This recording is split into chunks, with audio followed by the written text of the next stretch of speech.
¿no? Vive en Torremolinos y recientemente nosotros hemos accedido a conocerlo un poco y a querer que ustedes lo conozcan, porque hemos leído que había publicado un ensayo en una revista que se llama Estudio Filosófico, la revista de filosofía por excelencia, ¿no? En España, ¿no? Sí, una revista que sobre todo es prestigiosa y nace en 1952. Sí, sí. Y realmente hoy en día pues hay un gran número de revistas académicas que se han convertido en el, vamos a decir, en el revulsivo especialista de lo que es la producción filosófica.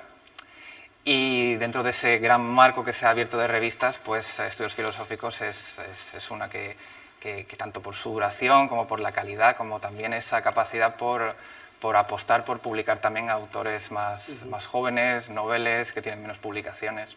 Que realmente, al fin y al cabo, cuando la gente habla de filosofía, muy poca gente piensa en que la filosofía sea un trabajo realmente, ¿no? Pero la filosofía, como decía Weber, junto a la ciencia ha vivido un proceso de especialización. Es decir, ahora la filosofía va atada a una serie de producción académica, artículos, tiene su propio mercado laboral, ¿no? Bueno, si ya en mis tiempos, si tú le decías a tu padre que querías estudiar filosofía, te decían eso no tiene salida. Claro. Yo estudié hace 40 años. O sea, que creo que a lo mejor por lo que me cuentan las cosas afortunadamente han cambiado, ¿no? Bueno, yo creo que siempre hay una posibilidad, ¿no? De sí, hacer aquello en lo que te vuelcas, ¿no? Es que realmente la cuestión de la filosofía como salida laboral sigue generando una serie de representaciones conscientes en las personas con respecto a su utilidad. Es decir, nuestra tendencia consciente siempre es subyugar cualquier tipo de pretensión humana a la utilidad, ¿no? Entonces, en esa pretensión de utilidad, el pensamiento parece que ocupa un lugar más bien pequeño, ¿no? Es decir, por ejemplo, hablaba Ortega del ensimismamiento y de ese paso atrás que tenemos que dar con respecto a la vida. Que es cierto que hoy en día pues ese paso es más complicado de dar, a lo mejor, porque carecemos de tiempo. De hecho, por ejemplo, decía Lipovetsky, que es un sociólogo francés, comentaba que realmente los tiempos hipermodernos, precisamente, lo que han provocado es que ese espacio que tiene la conciencia para sí sea cada vez más pequeño, ¿no? Entonces, no pensamos tanto las decisiones que vamos a tomar, o si las tomamos, pues dejamos que nuestras emociones, que están presentes constantemente, sean las que dirijan al final el motivo y el curso de acción que tomamos, ¿no? Habla usted de la importancia de lo que es importante por utilidad, ¿no? Al fin y al cabo, esto no fue porque los romanos vencieron a los griegos prácticamente estudiaban el porqué, y los romanos solo tenían una forma en latín de decir por qué, pero tenían 14 de decir para qué. O sea, eran pragmáticos, ¿no? Lo que no era útil parece como que no interesaba. Es que la utilidad también se ha convertido un poco en ocasiones, incluso para algunos filósofos, en una especie de veneno que corroe el preguntar, que corroe nuestro interés. Es decir, en el momento en el que ya existe un motivo que insinúa nuestro preguntar, la respuesta parece determinada, ¿no? Entonces, en muchas ocasiones, cuando queremos conocer algo o incluso a alguien, ¿no? Porque la filosofía siempre tiende un poco a establecer ejemplos que se pueden aplicar a la vida cotidiana o incluso a la vida amorosa, ¿no? Pero cuando queremos conocer a alguien, en muchas ocasiones nuestra disposición prejuiciosa es muy tóxica en algunos momentos, ¿no? Nos dejamos llevar por lo que creemos que el otro es y no lo sometemos a un juicio reflexivo sobre si nos conviene estar con esa persona, si la relación es conveniente. Entonces, pero sí que es verdad que la filosofía como trabajo, para cualquiera que quisiera empezar la carrera, se presenta como algo... Yo creo que la filosofía, en mi caso, cuando yo entré en filosofía, yo tenía una serie de nociones que me interesaba profundizar en ellas, ¿no? Una de ellas era, por ejemplo, la culpa, la angustia, cosas que yo creo que hoy en día pues, están bastante en boga debido a la concepción psicológica que tenemos de la ansiedad, que son dos cosas distintas, ¿no? Pero sí es cierto que a través de la filosofía se depuran unos significados que se dan en la conciencia que uno a lo mejor no comprende, pero a medida que va desgranando conceptualmente, a medida que va comprendiendo, consigue separarse de esa emoción que en un principio se muestra tan incomprensible y que en último término se convierte en algo inteligible, ¿no? Que es un poco una de las funciones que puede tener la filosofía. Simón es graduado en filosofía por la Universidad de Málaga, es también divulgador, ¿no? Científico, ahora actualmente cursa un máster de antropología, le interesa todo lo que afecta al ser humano, ¿no? Sí, porque al fin y al cabo se suele acudirse un poco a esta frase del hombre es la medida de todas las cosas, ¿no? A lo mejor en el contexto en el que vivimos, a lo mejor no solamente el hombre, pero sí es cierto que es muy complicado conciliar la filosofía, que en algunos momentos puede tornarse un poco conceptual y abstracta, con el trato con las personas. O sea, realmente para comprender es necesario una categoría, una categorización de comportamientos, de actitudes, pero también es cierto que esas categorías pues, corren el riesgo de llevarnos a encasillar mucho y que en algunos momentos pues, muestren que son ineficientes para precisamente comprender ese tipo de conductas y comportamientos. Y la antropología permite conocer los testimonios de las personas, permite ver cómo esas personas y los discursos que producen circulan dentro de una sociedad más amplia, por lo tanto, permite comprender consecuencias que tienen que ver con los efectos de la globalización, por ejemplo, y ver cómo dentro de esa circulación de significados operan cosas como nuestra percepción de determinadas ideas, por ejemplo, nuestra percepción del riesgo global, nuestra percepción de la identidad, de cómo se construye o no. Es que los debates, los filósofos siempre se meten el dedo en el ojo entre ellos. Sí, sí. Bueno, siempre se ha dicho que la filosofía, ¿no?, por lo menos intenta entender los grandes asuntos, ¿no?, de la humanidad y a la humanidad misma. Pero yo no sé si hoy a la humanidad hay quien la entienda.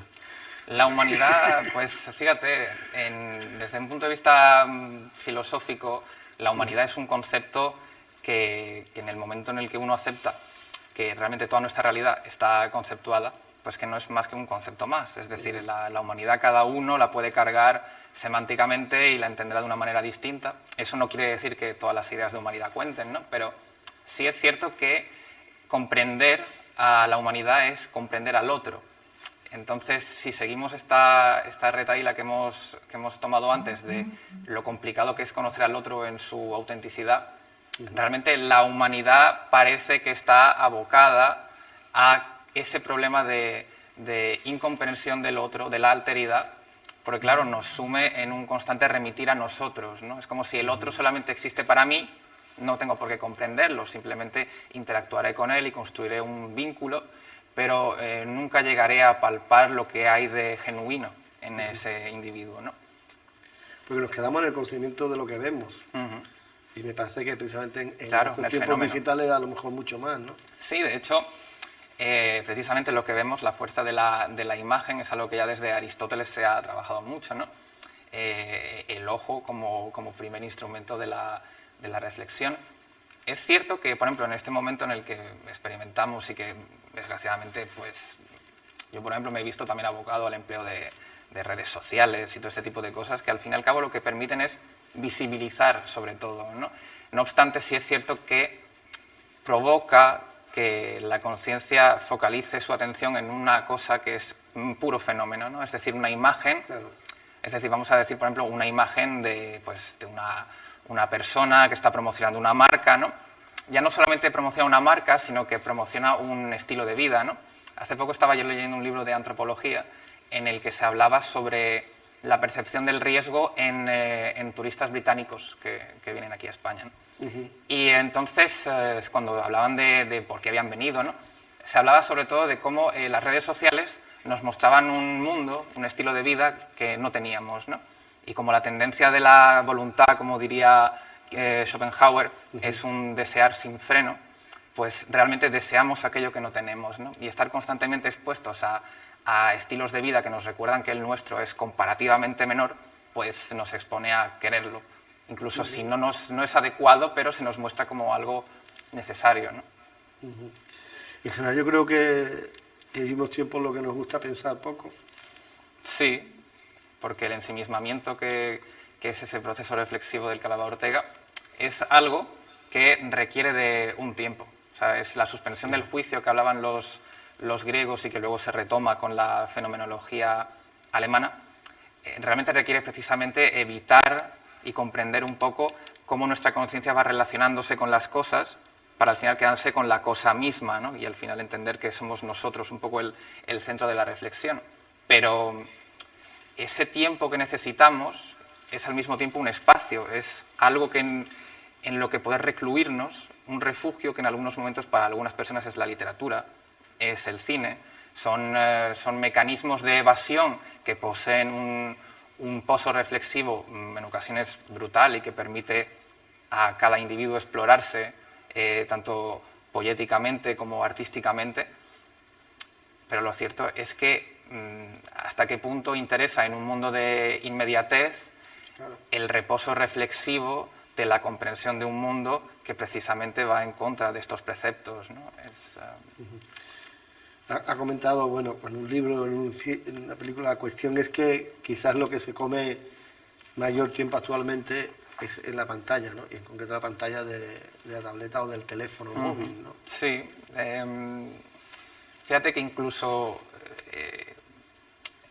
yo, que me he visto obligado, por ejemplo, en ocasiones a prescindir del libro físico, que para mí siempre será el valor de referencia y será insustituible, pero sí es cierto que cada vez escucho más personas que comentan lo complicado que es focalizar su concentración y su atención en la tarea de leer un libro, por ejemplo, ¿no? Antes, por ejemplo, alguien podía estar leyendo 30, 40, 50 páginas, no digo de golpe, ¿no? Pero más o menos con un cierto ritmo. Sin embargo, ahora es cada vez más complicado no sentir el asedio cognitivo de tener que asistir a la atención que el teléfono me reclama o que me exige, algún tipo de tarea que realmente no presenta una necesidad acuciante, pero en la cual la conciencia deposita esa atención, ¿no? O incluso nuestra relación con las personas. Hoy en día yo escucho mucho esto, no sé si tú también lo has escuchado, de gente que dice: a mí no me interesa la gente negativa, no me interesa la gente que no me aporta nada, ¿no? Precisamente ahí se inocula un poco esa pretensión de utilidad que le intentamos dar a nuestra vinculación con los demás. Es decir, si tú no me sirves para algo, no me interesa mezclarme contigo. Suena un poco, ya no solamente utilitarista, ¿no? Sino que suena precisamente antikantiano, ¿no? O sea, no responde para nada a un imperativo ético. Es decir, si nos relacionásemos por interés, pero por un interés basado en nosotros realmente, como sociedad y como construcción humana, no llegaríamos a ningún lado. Es decir, tenemos que necesitarnos para algo más que por el interés propio, sino la cuestión del altruismo o la solidaridad no tendrían cabida. En cualquier caso, también puede ser cuando uno no conecta con otro o cree que no va a sacar nada de ahí, el problema no es el otro, es el que no es capaz de extraer. Quiero decir, ¿no? Dice que mala respuesta me ha dado este entrevistado, dice: a lo mejor no hiciste las preguntas correctas, ¿no? Pues eso trasladado a decir, si yo soy incapaz de conocerte y de que si nos quedamos en términos de utilidad, de que me aporte, a lo mejor el problema no eres tú, sino yo, que no estoy llegando, ¿no? Claro, que bueno, es que hasta qué punto realmente esa tendencia no es inherente a nosotros y que, por ejemplo, para Levinas había que trascenderse. Es decir, de nosotros tenemos una existencia en la cual somos nuestro propio centro de acción y, sin embargo, cuando nos relacionamos con el otro, nos vemos obligados a trascender ese soliloquio interno. Para él ahí realmente se fundaba la relación con el otro en términos de ética, ¿no? Ahí es donde se funda la ética, en el momento en el que, para ser capaz de actuar con respecto al otro, hay que hacer un esfuerzo muy grande por tratar de sortear esos impedimentos que nos atan a lo que somos y nos hacen ver al otro con nuestros propios ojos, ¿no? En vez de, por lo menos, con lo que el otro puede expresar de una manera genuina. Es quizás lo que nos ha costado siempre, ¿no? Ponernos en el lugar del otro, ¿no? Para algunos autores es imposible. Para Husserl, por ejemplo, conocemos el término empatía, ¿no? Sí. Para Husserl, en algunas traducciones que se han hecho de sus meditaciones cartesianas, él habla del concepto empatía, que es precisamente esa imposibilidad de empatizar con el otro, porque no podemos trascender esa tendencia de la conciencia a conocerlo en relación a nosotros, ¿no? Eso nos deja muy mal lugar. Bueno, es que precisamente, como te comentaba, el filósofo o la filósofa mete el dedo en el ojo y digamos, el individuo siempre está muy, muy cómodo cuando no se le muestran ciertas realidades o cuando esas realidades, si implican algún tipo de dolor, pues se encuentran distantes, ¿no? Es decir, para nosotros es mucho mejor que el dolor se encuentre a cierta distancia. Lo decía Levinas también, decía que cada vez el hombre le tiene más miedo a la sangre y al dolor, pero no solamente miedo, es que no lo quiere ver, ¿no? No quiere que le recuerden que existe.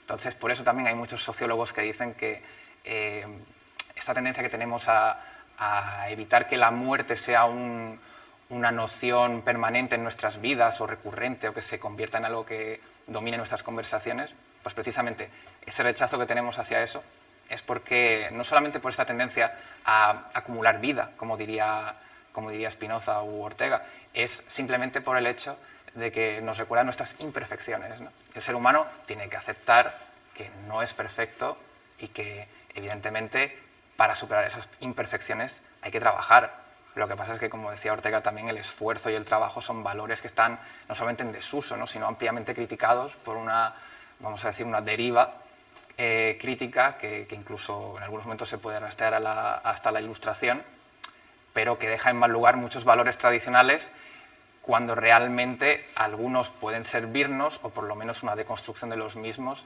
sin tener que pasar directamente por la eliminación absoluta, ¿no? Pensar y reflexionar sigue estando sobrevalorado. Es que pensar es detenerse. Fíjate, hace poco yo vi una película que se llamaba El Sound of Metal, que cuenta la historia de un batería que se está quedando sordo. Y a él le costaba mucho aceptar esta condición, horrible, por supuesto. Y entonces un ejercicio que le pedía el hombre que organizaba un poco las sesiones de terapia era que se quedase sentado sin hacer nada y cuando tuviera que hacer algo que escribiese, ¿no? Y para él era muy complicado. Yo creo que si hoy en día pones a alguien en una habitación sin hacer nada, porque realmente esto es discutible, pero le es imposible. Bueno, de hecho decía Montaigne, lo decía Pascal, perdón, decía Pascal que no conocía a peor enemigo del hombre que ese propio hombre en una habitación solo. Hay realidades como esa, nos ha puesto por delante la pandemia, ¿no?, ya pasada del COVID-19, que nos hizo cambiar muchos puntos de vista, o a lo mejor no tantos como debiéramos. Había quien decía incluso que íbamos a salir mejores y eso también está por ver, ¿no? No sé si este tipo de golpes son necesarios. Hombre, si me preguntas a mí, yo creo que permitió, es que claro, desde diferentes puntos de vista, yo creo que un prisma sociológico muy interesante era el del riesgo global, ¿no? Y de la producción de conocimiento. En ese momento se ha podido ver también, que es una cosa muy... Hay un libro que se llama La sociedad del desconocimiento de Daniel Innerarity, en el que habla precisamente de cómo en este momento en el que se supone que la ciencia tiene vamos a decir, es capaz de legitimar un conocimiento y que llegue a la gente, pues precisamente ahora es cuando está habiendo muchos más problemas debido a la constante circulación de verdades y cada uno está intentando legitimar la suya, ¿no? Entonces, y realmente es muy interesante porque permite ver cómo surge el auge de este tipo de movimientos negacionistas, ¿no? Pero realmente lo interesante es esto, es como que vivimos en un momento, en un capitalismo tardío, en el que hay una constante circulación de discursos y de verdades, y como todos presentan una serie de visas de verosimilitud, el individuo está perdido, porque no sabe cuál tomar, ¿no? Entonces, si uno realmente se para a ver qué depósitos de confianza hacer en cada uno de estos discursos, se hace un lío y es normal que surja esa incertidumbre que caracteriza a esta sociedad del desconocimiento que el COVID, por ejemplo, ha puesto en liza. Se puede decir que ya no nos salva ni Dios, digo esto para los creyentes. Que no nos salva ni Dios. Es que precisamente esto tiene que ver un poco con esto, porque hay muchos, digamos, nuestra confianza, la confianza que yo tengo en la medicina, por ejemplo, es una especie de fe secular, porque al fin y al cabo yo no alcanzo a comprender esos conocimientos, ni sé cómo los aplica, ni su método, conozco un poco lo que se filtra desde ese sistema experto. Entonces me veo obligado a hacer un acto de fe, pero ahora hacemos actos de fe en otro tipo de cuestiones, hacemos actos de fe en instituciones, en médicos, incluso vamos a un restaurante y tampoco sabemos lo que nos están poniendo, ¿no? Pero creemos que sí porque funciona, hay una regularidad y causalidad que nos permite establecer un poco esa verosimilitud y confianza, pero tampoco hay una garantía de que esa relación no se torne en incertidumbre en algunos momentos, ¿no? Entonces, no nos salva ni Dios y nosotros tampoco a lo mejor nos podemos salvar. Me ocurre que es complicado vivir cuestionándoselo todo, ¿no? Y en todo momento. Pues yo vivo así. Sí, yo vivo así y es horrible. Pues no sé. Es horrible. ¿Cómo se convive con eso? Muy mal. Se convive muy mal. Ahí en ese terreno se convive muy mal porque como realmente pones en cuestión tanto los discursos ajenos como las intenciones, por ejemplo, el lenguaje es muy importante. Entonces, cuando yo por lo menos hablo desde mi punto de vista, ¿no? Pero cuando escuchas a alguien está emitiendo constantemente actos de habla, ¿no? Entonces uno se empieza a plantear la intencionalidad de cada acto de habla, ¿no? Y de qué relación tiene ese discurso que está emitiendo con la ideología, el concepto de ideología un poco hoy en día cada vez más ambiguo que puede tener, también los pasos que damos en la vida. Decía Kierkegaard, que era el filósofo del concepto de la angustia, que era un poco esto del salto de fe, realmente, ¿no? Y de que realmente en cada decisión hay una especie de constelación de consecuencias que se abren, ¿no? Y el filósofo, además de producir literatura académica, que está muy bien, y de enseñar, también tiene o puede tener esa óptica, yo por lo menos la tengo, en la que cada decisión presenta una cantidad de aristas increíble y que todas tienen que ver con la anticipación y que todas tienen que ver con intentar maximizar el beneficio. Otra vez la pretensión de utilidad inyectándose en nosotros. En este caso difícil es dejarse llevar, ¿no? Es muy difícil dejarse llevar. Y de hecho yo creo que ser filósofo y tomar riesgos, o el concepto de riesgo, incluso sin ser filósofo, nuestro concepto, que es una cosa que yo estoy estudiando mucho ahora, que es el riesgo, nuestra relación con el riesgo es nuestra relación con la vida, realmente, nuestra percepción de lo que es cada elemento que forma parte de una decisión tiene mucho que ver con cómo yo afronto esos riesgos, los valoro como tales, los valoro como perniciosos, como positivos, si vale la pena tomarlos o no. Sí. Entonces yo creo que el filósofo no solamente es el que se gradúa en filosofía y da clases y saca artículos, que yo lo hago, pero tiene más que ver con una actitud personal en la que la vida se presenta con toda su complejidad. Pasa que nos hemos acostumbrado a que nos parezcan conceptos filosóficos hasta las ciertas frases hechas, ¿no?, de autoayuda, que parece que están muy encima de la mesa y que nos parecen indispensables en ocasiones, ¿no? Claro, porque, de hecho, en la carrera lo primero, una de las cosas que nos dicen es: fijaos que ponen nuestros libros en la sección de autoayuda, ¿no? Tú ves, por ejemplo, a lo mejor el libro El concepto de la angustia de Kierkegaard en la sección de autoayuda y tú dices, a ver, a este libro yo no conozco a nadie que lo haya ayudado, claro. Pero sí, es otra vez esta sensación de que tiene que valer para algo, tiene que valer para ayudarte.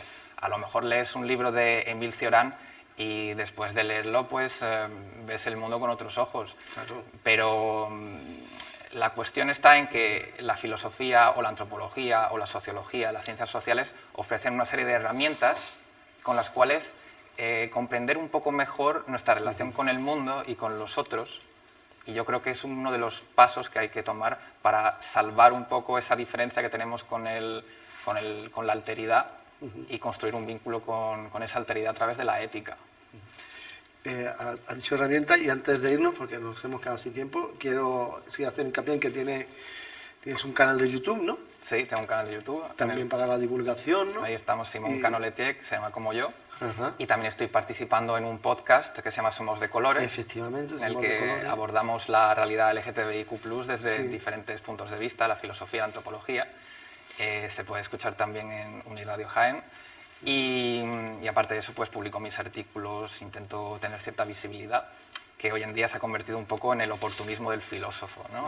el aprovechar la situación que tiene para subir a la palestra.